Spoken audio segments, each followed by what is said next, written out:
नमस्कार दोस्तों, स्वागत है आपका फार्मारॉक्स के यूट्यूब एजुकेशन चैनल में। आज के वीडियो लेक्चर में हम डिटेल में स्टडी करेंगे लैक्टागार्ड 1500 इंजेक्शन के बारे में। तो हम सीखेंगे ये इंजेक्शन के बारे में डिटेल में और जानेंगे उसके बारे में कि ये जो इंजेक्शन है वो कौन सी बीमारी वगैरह में यूज होता है, कैसे आप उसका सही उपयोग कर सकते हैं और डिटेल में सीखेंगे बहुत सारे अलग अलग पॉइंट्स को। जैसे कि सबसे पहले कवर करेंगे कि उसका बेसिक यूज वगैरह क्या है वो मेडिसिन का, उसका मैन्युफैक्चर कौन है, यूज वगैरह क्या है, डोज की डिटेल में स्टडी हम करेंगे, प्राइस वगैरह उसकी क्या रहती है, फिर वर्किंग और मैकेनिज्म क्या रहेंगी ये दवा की, फिर उसके साइड इफेक्ट्स क्या डेवलप हो सकते हैं, फिर वार्निंग्स क्या रहेगी ये मेडिकेशन को यूज़ करने का। बिकॉज जब हम डिटेल में सीखते तो ये समझना जरूरत है कि ये मेडिकेशन कब लेनी होती है और कब नहीं लेनी है।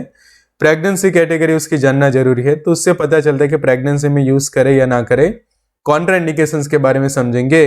और ड्रग ड्रग इंटरैक्शंस का भी समझना यहाँ पे काफ़ी जरूरी है। तो ऐसे ही समझो कि आपको डिटेल में सीखना है बहुत सारी दवाइयों के बारे में, बीमारियों के बारे में, तो आप मेडिसिन कोर्स को ज्वाइन कर सकते हैं फार्मारॉक्स के ऐप ऊपर। तो ये कोर्स को ज्वाइन करने के लिए आप हमें व्हाट्सएप कर सकते हैं या फिर हमारी मोबाइल एप्लीकेशन को डाउनलोड कर सकते हैं, लिंक डिस्क्रिप्शन बॉक्स में मिल जाएगी। तो अब आते हैं टॉपिक पे और समझते हैं लैक्टागार्ड 1500 इंजेक्शन के बारे में। तो ये जो है वो ऐसे क्लास का मेडिकेशन है कि जिसको हम एंटीबायोटिक कहते हैं, और एंटीबायोटिक के अंदर भी ये जो है वो दो एंटीबायोटिक का कॉम्बिनेशन है। पहला जो मेडिकेशन है वो है सिफोपेराजोन है कि जो 1000 मिलीग्राम जितना ये इंजेक्शन के अंदर प्रेजेंट है, और दूसरा जो मेडिकेशन है वो है सुलबेक्टम कि जो 500 मिलीग्राम जितना ये इंजेक्शन के अंदर प्रेजेंट होता है। तो लैक्टागार्ड जो है उसका ब्रांड नेम है। तो अब उसके लेबल की हम अच्छे से स्टडी करते हैं। तो लेबल में आप सबसे पहले यहाँ पे मेडिसिन का ब्रांड नेम अच्छे से देख सकते हैं कि हिंदी में भी लिखा हुआ है लैक्टागार्ड 1500, और ये 1500 लिखने के पीछे का रीज़न ये है कि मेडिसिन के अंदर 500 मिलीग्राम जितना सुलबेक्टम है और 1000 मिलीग्राम जितना है सिफोपेराजोन है। तो दोनों का आप टोटल करोगे तो वो आएगा 1500 जितना। तो इसी के कारण ये 1500 पीछे लिखा है, और लैक्टागार्ड को जो है वो कंपनी ने ब्रांड नेम दिया हुआ है। फिर दोनों तरीके से ये यूज़ किया जाता है। यहाँ पे आप देख सकते हैं कि वो आईवी और आईएम दोनों तरीके से ये इंजेक्शन को यूज़ किया जा सकता है। तो यहाँ पे आप देखो तो इस तरह से पाउडर दिया जाता है कि जब भी आप ये परचेस करते हैं तो इस तरह से पैकिंग के अंदर आपको पाउडर मिलता है वायल के अंदर, और साथ में ये स्टेराइल वाटर फॉर इंजेक्शन दिया गया होता है कि जो एटलीस्ट 20 ml जितना होता है। बिकॉज जब भी आप इंजेक्शन तैयार करते हैं तो वो 20 ml का इंजेक्शन जो है वो ये तैयार होता है। फिर सिफोपेराजोन के बारे में आप यहाँ पे अच्छे से समझो तो सिफोपेराजिन जो है वो एक 3rd जनरेशन सेफालोस्पोरिन क्लास का एंटीबायोटिक है कि जिसको हम बीटा लैक्टम एंटीबायोटिक्स भी कहते हैं। और ये जो मेडिकेशन है वो पेरेंट्रली इफेक्टिव है, इसलिए इसका इंजेक्शन फॉर्म में ये दवाई अवेलेबल होती है। और एक प्रिस्क्रिप्शन बेस्ड मेडिकेशन है, वो आपको खास ध्यान रखना है, और बहुत सारे बैक्टीरियल इन्फेक्शन को ये मेडिकेशन जो है वो ठीक करती है। और उसके साथ जो कॉम्बिनेशन में है वो है सुलबेक्टम है कि जो एक बीटा लैक्टमेज इनहिबिटर मेडिकेशन है। बिकॉज इसको मिक्स करना क्यों जरूरी है, तो जो हमारे सेफालोस्पोरिन क्लास के जो मेडिकेशन है उसका स्ट्रक्चर डिस्ट्रॉय हो जाता है बैक्टीरिया के कारण प्रोड्यूस होने वाले एंजाइम का, कि जिसका नाम है बीटा लैक्टमेज एंजाइम। तो ये एंजाइम क्या करता है, हमारी जो ड्रग है उसके स्ट्रक्चर को डिस्ट्रॉय कर देते हैं, कि जिससे क्या होता है कि जब भी आप ये मेडिकेशन लेते तो उसकी इफेक्ट नहीं मिलती, तो वो प्रॉब्लम ना हो। और ये जो बीटा लैक्टमेज एंजाइम होता है उसको इनहिबिट करने के लिए कॉम्बिनेशन में सुलबेक्टम जो है वो मिक्स किया जाता है। तो ये मेडिकेशन क्या करती है, तो जो एंजाइम प्रोड्यूस होता है बैक्टीरिया के द्वारा उसी को डिस्ट्रॉय कर देती है, कि जिसका नाम है बीटा लैक्टमेज एंजाइम, और जिससे जो मेडिकेशन का जो डिग्रेडेशन जो होता है या फिर मेडिसिन इनइफेक्टिव हो जाती है उसको प्रिवेंट करता है। मैन्युफैक्चर की हम बात करें तो आईपीसीए लैबोरेटरीज जो उसके मैन्युफैक्चर की जो एक इंडियन मल्टीनेशनल फार्मास्यूटिकल कंपनी की जिसका हेडक्वार्टर्स जो है वो मुंबई में है, और ये जो कंपनी है वो 150 से भी ज़्यादा बहुत सारे अलग अलग फार्मास्यूटिकल फॉर्मुलेशंस को जो है वो डिज़ाइन करती है। अब जानना जरूरी है कि ये आईपीसीए जो है उसका फुल फॉर्म क्या होगा। तो यहाँ पे आप देखो कि आईपीसीए का जो फुल फॉर्म होता है, तो आई फॉर होता है Indian, P for pharmaceutical,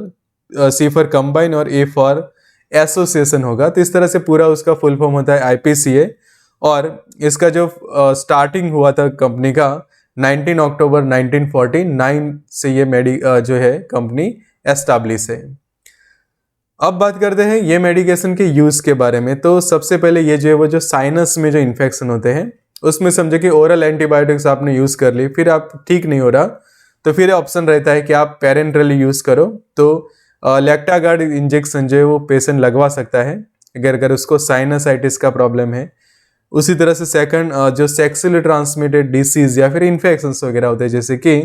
genital herpes वगैरह हुए हैं, गोनोरिया की कंडीशन है, HIV एड्स कंडीशन है, HPV है, प्यूबिक लाइस है, सिफिलिस की कंडीशन है,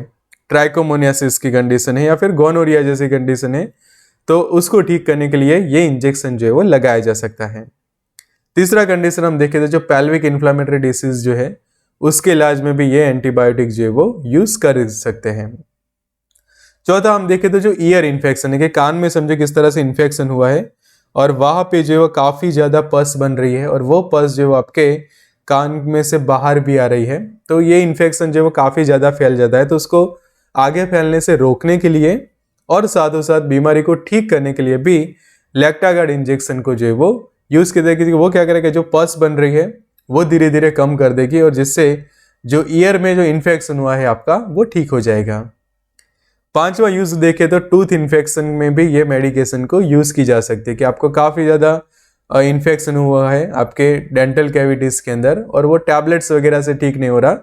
तो IV का ये ऑप्शन रहता है या फिर इंट्रामस्कुलर इंजेक्शन भी पेशेंट उसका लगवा सकता है। फिर जो स्ट्रैप थ्रोट की कंडीशन होती है या फिर सोर थ्रोट, जिसको हम एक टाइप का थ्रोट इन्फेक्शन कहते हैं कि गले में सूजन आ जाती है। फिर जो हमारी स्वर पेटी होती है, मतलब कि जिसको वॉइस बॉक्स हम कहते हैं, वहाँ पे जो है वो सूजन आ जाएगी जिसके कारण आपको बोलने में भी काफ़ी ज़्यादा दिक्कत आती है या फिर किसी चीज़ को निगलने में भी प्रॉब्लम होती है, स्वेलो करने में प्रॉब्लम होता है। तो उस वक्त ये एंटीबायोटिक जो है वो यूज़ की जाती है जिससे सॉर थ्रोट या फिर जो स्ट्रेप थ्रोट के जो सिम्टम्स होते हैं वो जो है वो काफ़ी ज़्यादा कंट्रोल में हो और ये बीमारी आपकी ठीक हो जाए। सातवां जो स्किन में इन्फेक्शंस होते हैं, किस तरह से आप देख रहे हैं कि स्किन के अलग अलग लेयर्स में इन्फेक्शन होता है, वहाँ पे पस बनने लगती है, बैक्टीरिया की ग्रो होने लगती है, तो उस वक्त ये एंटीबायोटिक यूज की जा सकती है ये प्रॉब्लम को सॉल्व करने के लिए कि जिसको हम बैक्टीरियल स्किन इन्फेक्शन कहते हैं। आठवीं कंडीशन हम देखें तो जितने भी अलग अलग टाइप के रेस्पिरेटरी ट्रैक के इन्फेक्शन है तो उसमें यह मेडिकेशन को यूज की जा सकती है कि मानो किसी को न्यूमोनिया हुआ है, लंग्स में इन्फेक्शन हुआ है या फिर चेस्ट में जो है वो आपका इन्फेक्शन काफ़ी ज़्यादा बढ़ रहा है बैक्टीरिया के कारण, बलगम काफ़ी ज़्यादा हो रहा है, तो उस वक्त ये एंटीबायोटिक को जो है वो यूज़ की जा सकती है। फिर जो टाइफाइड फीवर है या फिर जिसको हम एंटेरिक फीवर कहते हैं, जो टाइफाइड का जो बुखार होता है कि जो साल्मोनेला टाइफी नाम के बैक्टीरिया के संक्रमण से होता है, तो उसमें भी ये IV ट्रीटमेंट के अंदर लैक्टागार्ड इंजेक्शन को जो है वो लगाया जा सकता है। फिर जितने भी अलग अलग टाइप के यूरिनरी ट्रैक इन्फेक्शन है, जैसे कि मान लो आपके किडनीज के अंदर इन्फेक्शन हुआ है, यूरेटर में इन्फेक्शन है, ब्लेडर में है, यूरेथ्रा में है और वहाँ पे सूजन आ गई है, काफ़ी ज़्यादा कॉम्प्लिकेशन हो रहे हैं, मतलब कि आपको पेशाब करते वक्त भी जलन हो रही है, वहाँ पे सूजन है, दर्द रहता है, तो उसको ठीक करने के लिए भी ये इंजेक्शन को लगाया जा सकता है। फिर जो बोन्स और जॉइंट में जो इन्फेक्शन होते हैं कि यहाँ पे आप देखो कि ये जो हमारा नी जॉइंट है तो उसमें बैक्टीरिया के कारण स्पेशली ये जो जॉइंट्स का जो मेन एरिया होता है वहाँ पे इन्फेक्शन होता है और वहाँ पे सूजन आ जाती है और आपको काफ़ी ज़्यादा कॉम्प्लिकेशंस होते हैं, तो उसको ठीक करने के लिए भी ये हम यूज़ कर सकते हैं। फिर जो एब्डोमिनल इन्फेक्शन कि आपके स्टमक के रीजन के अंदर या फिर आपके इंटेस्टाइन्स में इन्फेक्शन हुआ है कि जिसको हम इंट्रा एब्डोमिनल इन्फेक्शंस कहते हैं, तो उसको भी ठीक करने के लिए ये इंजेक्शन को लगाया जा सकता है। फिर जो मेनिंजियल इन्फेक्शन जो होता है कि स्पेशली जो मेनिंजिस होते हैं हमारे ब्रेन के अंदर कि जिसको हम मेनिंजाइटिस कहते हैं, वहाँ पे क्या होता है कि सूजन आ जाती है। तो आप देखो कि वहाँ यहाँ पे जो ब्रेन के लेयर्स है तो इस तरह से नॉर्मल कंडीशन में आप देखो तो कोई भी वहाँ पे सूजन वगैरह नहीं होती, पर जब बैक्टीरिया के इन्फेक्शन होता है तो वहाँ पे इस तरह से जो है वो सूजन हो जाती है, तो ये प्रॉब्लम को ठीक करने के लिए भी ये इंजेक्शन को यूज़ किया जाता है। फिर जो ब्लड में इन्फेक्शन होता है, यहाँ पे आप देखो ये जो ब्लड होता है कि जिसको नेक्रोसिस हो जाती है हमारे फिंगर्स के अंदर और बैक्टीरिया जो है वो ग्रो होने लगते हैं हमारे ब्लड के अंदर, तो ऐसे कंडीशन को सेप्सिस कहा जाता है मेडिकल टर्म्स के अंदर, या फिर सेप्टिसेमिया भी हम कहते हैं, तो उसमें भी हम ये इंजेक्शन को जो है वो यूज़ कर सकते हैं। तो बहुत सारे उसके यूज़ है, नंबर ऑफ बैक्टीरियल इन्फेक्शन को ये मेडिकेशन जो है वो ठीक करता है। अब बात करते हैं उसके डोज की। तो इसका जो आइडियल डोज जो होता है वो रहता है 1 से लेकर 3 ग्राम जितना होता है कि IM या फिर IV दोनों से आप लगा सकते हैं, मतलब कि मसल्स में भी उसका इंजेक्शन लगाया जा सकता है, IV में भी लगाया जा सकता है। और ये डोज रहेगा हर 12 घंटे में, मतलब कि 1 से लेकर 3 ग्राम जितना डोज पेशेंट हर 12 घंटे पे जो है वो रिसीव कर सकता है। पर ध्यान ये रखना है कि काफ़ी हाई डोज में उसको आप यूज़ ना करो, और जब भी IV में उसको यूज़ किया जाता है तो प्रॉपर उसका डाइल्यूशन करना जरूरी होता है कि जो अलग अलग IV फ्लूइड्स होते हैं उसमें डाइल्यूट करके ही स्लो IV ड्रिप से जो है वो पेशेंट को ये लगाई जाती है। अब बात करते हैं ये इंजेक्शन के प्राइस की। तो ये जो 20 ml का जो वायल होता है कि जिसके अंदर 1500 मिलीग्राम जितनी मेडिकेशन रहती है, तो उसकी प्राइस जो है वो रहती है 250 से 300 जितनी अलग अलग रेंज में उसके प्राइस रहती है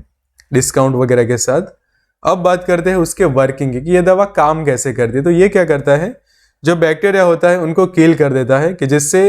उनकी ग्रोथ जो है वो कम हो जाती है, और इस तरह से आपका इन्फेक्शन जो है वो शरीर में कम होने लगता है। तो ये क्या करेगा, बैक्टीरियासीडल उसकी एक्शन रहती है, डायरेक्टली बैक्टीरिया को वो किल कर देता है। तो ये किल करता कैसे है, तो वो उसकी मैकेनिज्म से हमें पता चलेगा। तो ये जो मेडिकेशन से वो सेफालोस्पोरिन क्लास की है, तो उनकी एक कॉमन मैकेनिज्म रहती है कि वो क्या करते हैं, जो बैक्टीरिया के आसपास उनकी एक प्रोटेक्टिव सेल वॉल होती है, वो सेल वॉल का जो सिंथेसिस होता है उसी को इनहिबिट कर देता है, जिससे बैक्टीरिया जो अपने सेल वॉल ना बना पाए, और ये जो सेल वॉल होता है उसको ये मेडिकेशन जो है वो डिस्ट्रॉय कर देते। तो यहाँ पे आप देख सकते हैं कि ये जो सेल वॉल जो होती है वो प्रॉपर प्रोटेक्शन के लिए होती है, पर ये जो सेल वॉल जब डिस्ट्रॉय हो जाती है तो बैक्टीरिया जो है वो आगे जाके सर्वाइव नहीं कर पाता और उनकी डेथ हो जाती है। और जैसे जैसे उनकी संख्या कम हो जाने लगती है हमारे शरीर के अंदर, तो आपका इन्फेक्शन भी जो है वो काफ़ी ज़्यादा ठीक हो जाता है। अब बात करते हैं ये दवाई के साइड इफेक्ट्स की कि सबसे पहले इसके साइड इफेक्ट्स हो सकते हैं अगर मेडिकेशन पेशेंट को सूट नहीं करती, तो नॉजिया वॉमिटिंग हो सकती है या फिर डायरिया जैसे कॉम्प्लिकेशन उनको हो सकते हैं। दूसरे कुछ साइड इफेक्ट्स हम देखें तो पेट में दर्द और ज़्यादा बढ़ सकता है, सिर दर्द जैसा कुछ लोग फील करते हैं ये मेडिकेशन को लेने के बाद, फिर डिस्पेप्सिया की कंडीशन या फिर जिसको हम इनडाइजेशन कहते हैं कि स्टमक फुल जैसा आप फील करते हैं, पेट में कुछ गड़बड़ जैसा है, ऐसा आपको जो है वो फील होता है इसके साइड इफेक्ट्स के तौर पे। फिर कुछ लोगों को लूज या फिर वाटरी डायरिया हो जाते हैं कि आपका जो स्टूल होता है वो काफ़ी लूज हो जाता है या फिर जो वाटरी हो जाता है,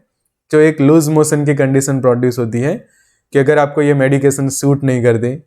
फिर कुछ लोगों को स्किन के ऊपर रैशेस बन जाते हैं ये मेडिकेशन को लेने के बाद। तो आपको खास ये ध्यान रखना कि ऐसी कोई भी साइड इफेक्ट होती है तो तुरंत ये मेडिकेशन को लेना जो है वो बंद कर देना चाहिए। आगे बात करते हैं उसके वार्निंग्स के बारे में। तो सबसे पहली वार्निंग ये है कि ये जो मेडिकेशन है वो शेड्यूल एच के अंदर आती है, तो जब भी आप उसको रिटेल में बेचते तो प्रिस्क्रिप्शन के साथ ही बेचा जाता है, और मेडिकल सुपरविजन में ही ये मेडिकेशन को यूज़ करनी चाहिए। कोई भी उसका सेल्फ मेडिकेशन जो है वो ना करके, जिससे आप सेफली ये दवा को यूज़ कर सके। तो पहली वार्निंग यहाँ पे ये रहेगी कि अगर किसी को पेनिसिलिन की एलर्जी या फिर सेफालोस्पोरिन क्लास के एंटीबायोटिक्स की आपको एलर्जी रहती है तो ये मेडिकेशन को यूज़ ना करें, बिकॉज उसके अंदर भी सेफालोस्पोरिन क्लास के एंटीबायोटिक जो वो प्रेजेंट है। उसी तरह से किसी को डायरिया हुआ है, पर जो डायरिया होने का जो रीज़न है वो है क्लोस्ट्रीडियम डिफिसिल बैक्टीरिया, तो ऐसी कंडीशन में भी उसको यूज़ ना करें। फिर आपको लीवर डिसीज है या फिर फैटी लीवर का पेशेंट है या फिर लीवर धीरे धीरे खराब हो रहा है, तो ऐसे लोग भी ये इंजेक्शन को यूज़ ना करें। फिर जिनको लीवर डिसीज है या फिर जो रीनल जो हम कहते हैं कि जो आपकी किडनीज वगैरह है वो अच्छे से काम नहीं कर रहे या फिर उसमें कोई कॉम्प्लिकेशंस आ रहे हैं और किडनीज धीरे धीरे खराब होने लगी हैं, तो ऐसे लोग भी ये इंजेक्शन को ना यूज़ करें। फिर जो सीवियर एलर्जिक रिएक्शंस हो जाती है ये मेडिकेशन को लेने से, तो पास्ट में कोई भी ऐसी हिस्ट्री रही है सीवियर एलर्जिक रिएक्शन की, तो उनको भी ये मेडिकेशन को यूज़ नहीं करनी है। फिर अब प्रेगनेंसी कैटेगरी की हम बात करें तो प्रेगनेंसी कैटेगरी बी है, इसके कारण ये मेडिकेशन जो है वो सेफ कही जाती है प्रेगनेंसी के दौरान यूज़ करने के लिए। अब बात करते हैं उसका कॉन्ट्रा इंडिकेशन कि कब उसको यूज़ नहीं करनी है। तो अगर किसी को एलर्जी है पेनिसिलिन की या फिर सेफालोस्पोरिन की,